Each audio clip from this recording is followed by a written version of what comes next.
Hi, I'm Mackenzie, and the war on drugs is a very big issue. So, what does it mean to you? To some, they take pride in the banning of drugs that have the capacity to be lethal, while to others, they see criminalization as a way to feed ignorance and justify discrimination. But in both cases, the goal is to minimize the damages of drugs and drug use. I want to highlight that point, because understanding that we might have different approaches to the problem of drug use, but ultimately we all want the same thing, is important.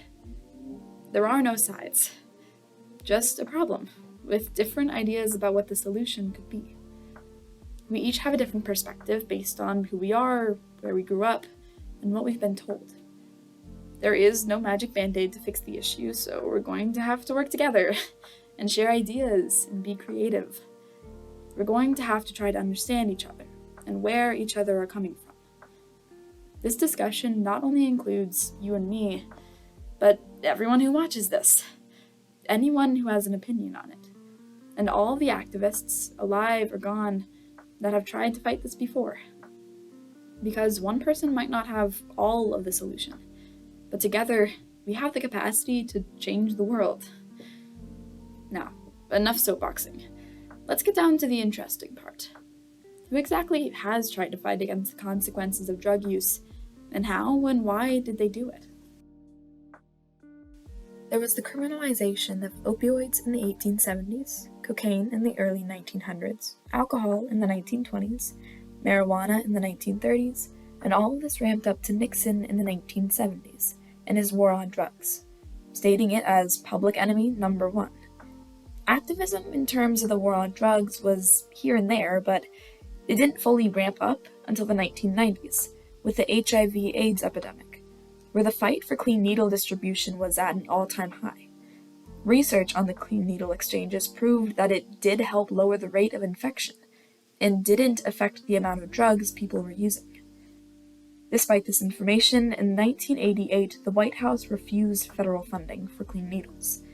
This outraged people. Outrage leads to activism. And this is where activism against the war on drugs really takes off. ACT UP was an organization dedicated to the fight against AIDS, with clean needle exchanges, and was created by Larry Kramer. It was all because of a speech he gave in 1987 for the Lesbian and Gay Community Center in New York. The goal wasn't to create an organization, it was to inspire people, to stand up for their life. And he inadvertently made one of the most influential LGBTQ+ organizations to this day. Other members of ACT UP were memorable for their courageous efforts and dedication. One of these members is John Riley. He was the main spearhead in protesting for the clean needle exchanges. In 1997, he and a handful of other activists went to a multitude of White House events and would interrupt the speakers while they were giving a speech to ask them why they didn't support the scientifically proven clean needle exchanges. They all would get thrown out of the event afterwards, but that wasn't the point. The point was to put pressure on them in a public setting where they might feel the shame of their choices due to the audience. Riley admitted later that they might not have won, but they had encouraged state governments to try to fund for clean needles. Not to the extent they needed, but better than nothing. Another influential member of ACT UP was Steve Michael. He was the leader of the Washington, D.C. chapter and had passed away in 1998 due to AIDS.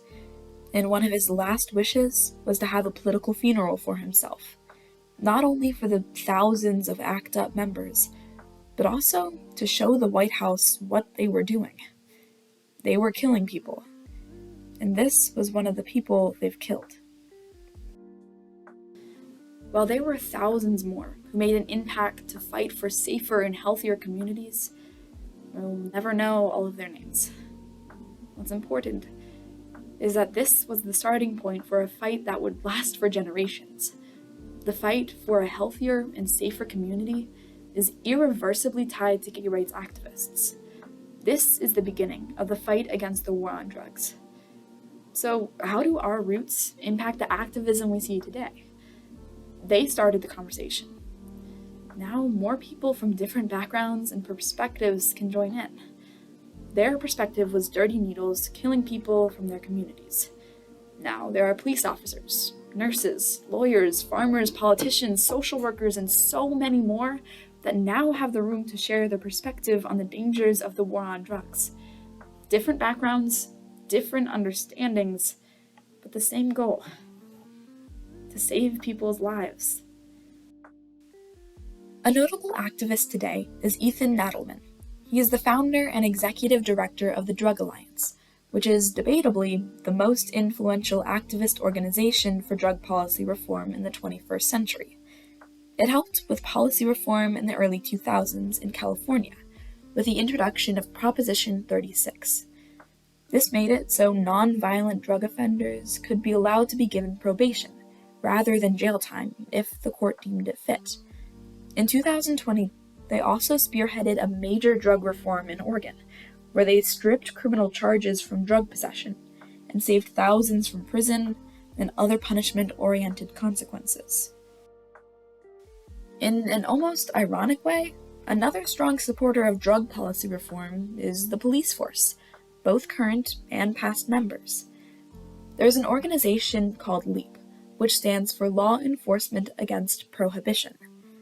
Their executive director is Neil Franklin, a 34-year-old veteran of the Maryland State Police and Baltimore Police Departments. From first-hand experience and being able to see the violence that this war on drugs incites, he and his fellow LEAP members believe that it's encouraging more violence than it's preventing. If the goal is to create safer communities, the criminalization of drugs isn't the way to do it. Another surprising supporter is a LEAP representative named Stephen Downing. He was a police commander when Nixon first claimed the need for tighter drug criminalization, and he was all for it. But in 2010, nearly 40 years later, he spoke out against heightened criminalization and supported the need for the legalization of marijuana in California. He stated that his change of heart happened because of the deaths of his undercover cops. This horrible tragedy helped him to recognize the unnecessary violence that the illegal drug market encourages. He believes the only way to end this violence and death is to bring the drug market above ground, where people can actually be held accountable for what they sell, how they sell, and who they sell to. If it's all below ground, regulation is out of reach, and anyone can do anything to anyone. A contrasting perspective to the ones previously belongs to Carl Dix. He was the national spokesperson for the American Revolutionary Communist Party throughout the 1970s through the 1990s. As a whole, he fought for a lot of things, but primarily the liberation of African Americans that were being taken advantage of by the government.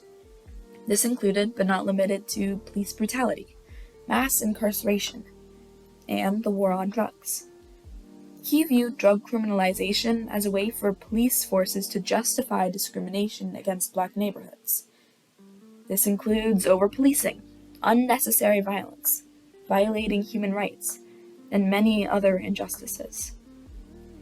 His purpose was to push back against the powers that oppressed his community and his family.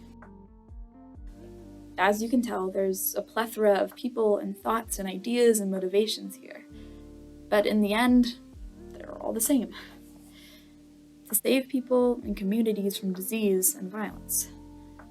They came from different backgrounds and time periods and probably wouldn't completely get along, but they're fighting the same battle. They're fighting for people's lives.